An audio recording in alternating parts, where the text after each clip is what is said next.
Well, hey guys, welcome back to the channel and welcome to another edition of Fun Knife Friday. And what is better on Fun Knife Friday than just about any other knives? Well, that's the big uns.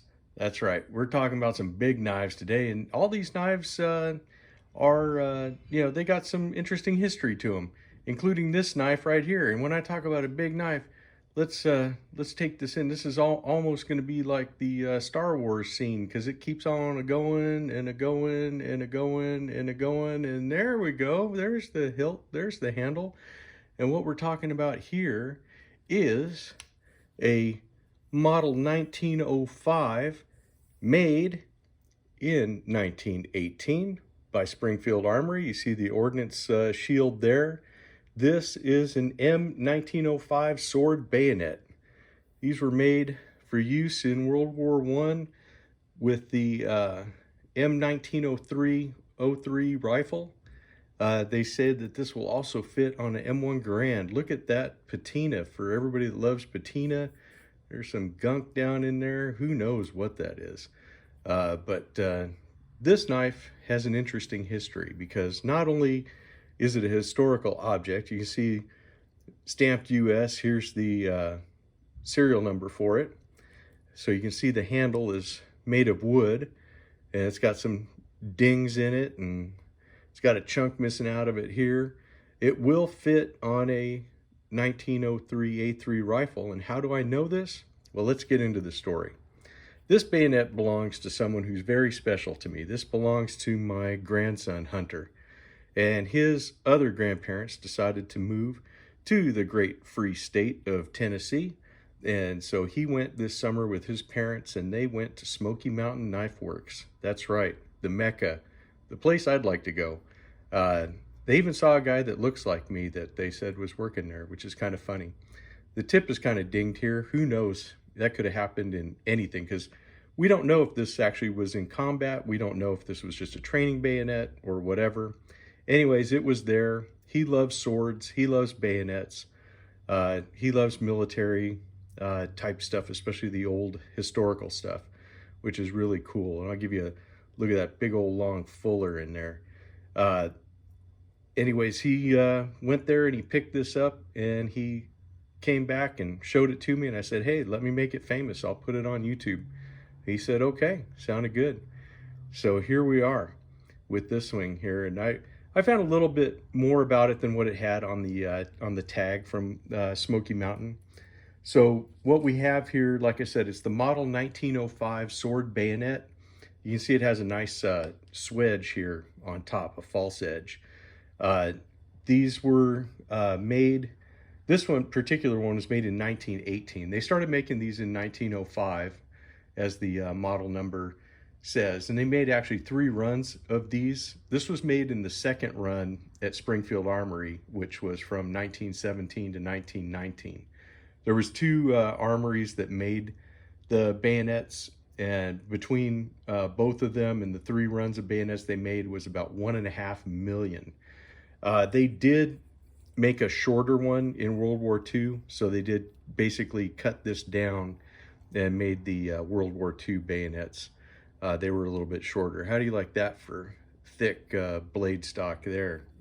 It has a wood handle, so this is one of the early, well, it's not an early one, but they did make some that had a Bakelite handle. So you can see the screw goes all the way through there. You can see the hilt is pinned in place, so you have your stuff to lock it in place here, and here's your release button here. They actually have, from his great-grandfather, a 1903 A3 that he owned that was passed down to my son-in-law, and they put it on that 1903 and it fit. So, kind of cool that they have a bayonet to go with that old rifle.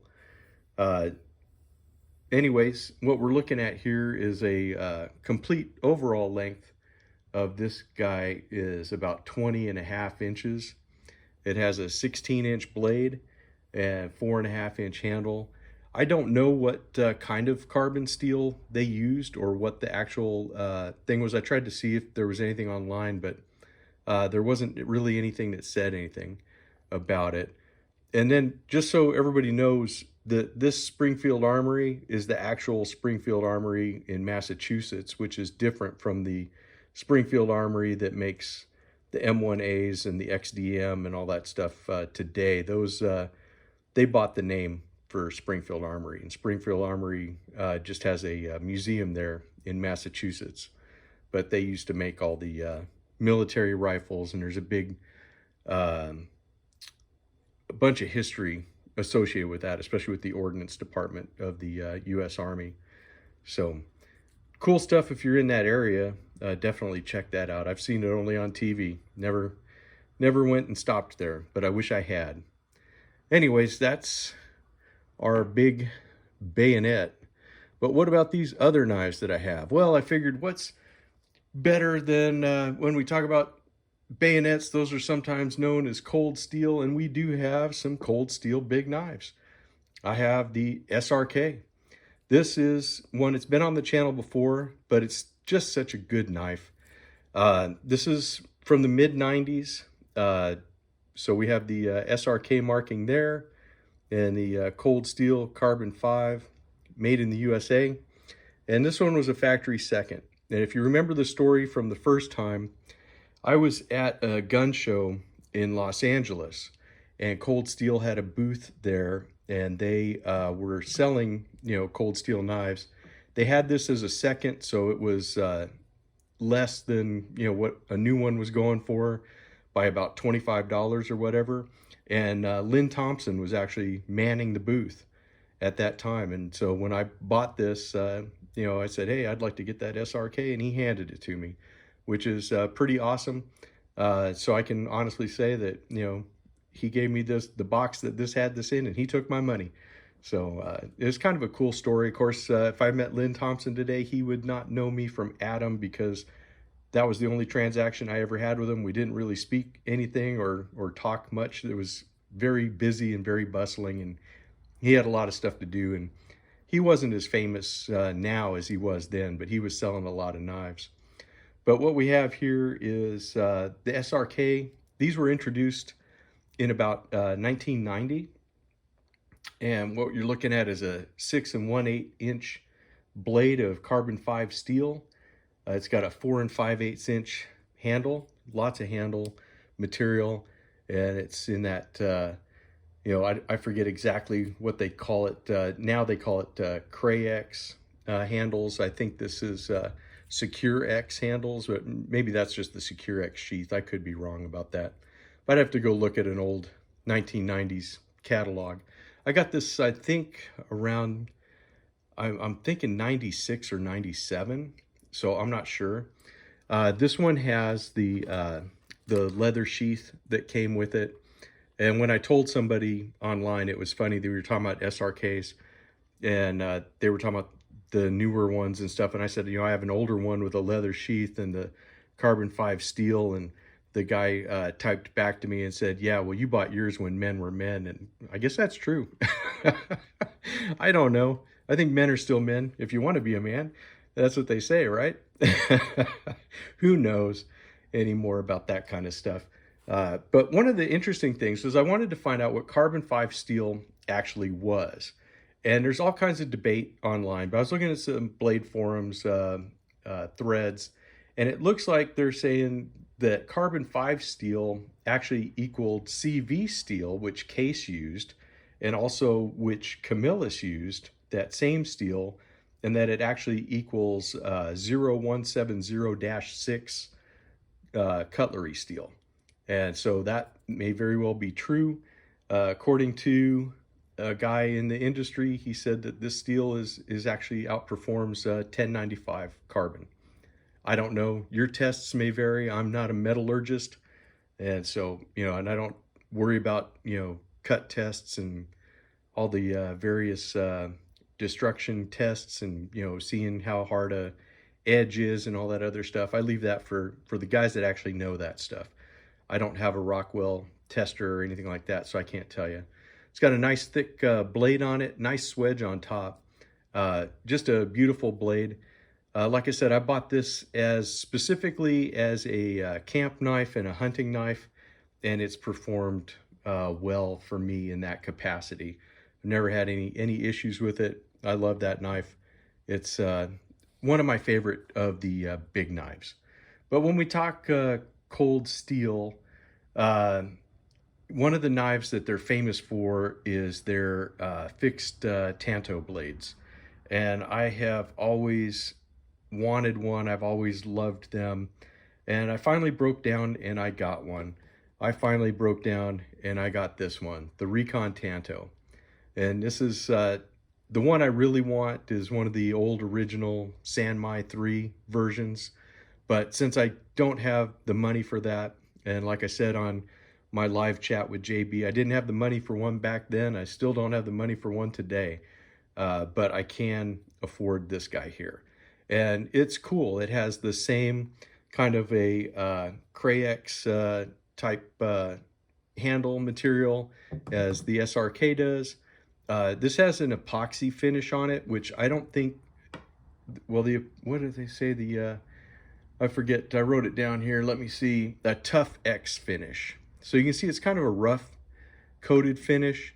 The SRK, this one they say was an epoxy coat. It looks a little nicer. I like how this one is. If it's, painted or whatever, it does look a little bit nicer. This one looks like it has a lot more texture. And texture on a knife blade equals, I think, kind of grabbing stuff when you do a cut. But there's been plenty of cut videos on this. It's got a really nice thick spine. Of course, you get the famous American Tanto point, as Lynn Thompson called it way back when. We're looking at a 7-inch blade of SK5 steel. And SK5 steel is a kind of a tough steel. It's a utility blade steel or a razor blade steel, but performance-wise, it's supposedly close to the carbon 5. It's approximately like a 1080 carbon steel is what I read online. This one, of course, like I said, was made in the USA. This one was made in Taiwan. You can see the markings there, and the SK5 for the steel type. This is a very light and lively feeling blade. If you know what I mean by lively, it just feels good in the hand. It feels very, very light, very maneuverable. And it only weighs 8.6 ounces. In the sheath, you're looking at 12.1 ounces.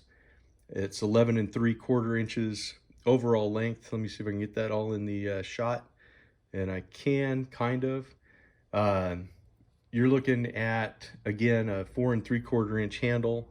So plenty of handle for anybody with a large hand. You can hold it back here. You can grip up on it here. Very grippy. The Crayex, the rubbery feeling on it. Very nice, very non-slip.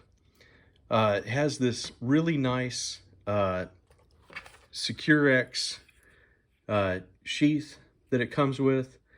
So you can take out these screws if you want to. You can lash it down or tie it down any way you want to. Has a nice little snap on it to secure it. And then it does pop in very securely into that sheath. It's not going anywhere. It's in there, and it pops out. You know that it was held in there. So really a very good sheath system. I think that this is a pretty good knife. If you want a big knife, if you always wanted a Tanto knife like I did, it definitely is a good knife to have. The SRK, if I didn't tell you how much it weighed, let's see here, where's my notes? It says that the knife is 8.4 ounces and it was 11.9 ounces with the leather sheath. And so that was pretty good there. Like I said, these were introduced in about 1990, and these guys were introduced 3 years later in 1993.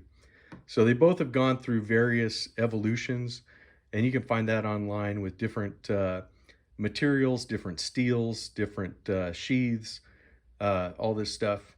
So you have a mid-90s version of the SRK, and then you have the 2022 version of the Recon Tanto.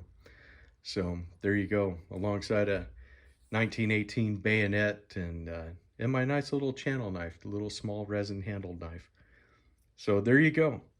Guys, let me know what you think about this. Big knives are fun knives.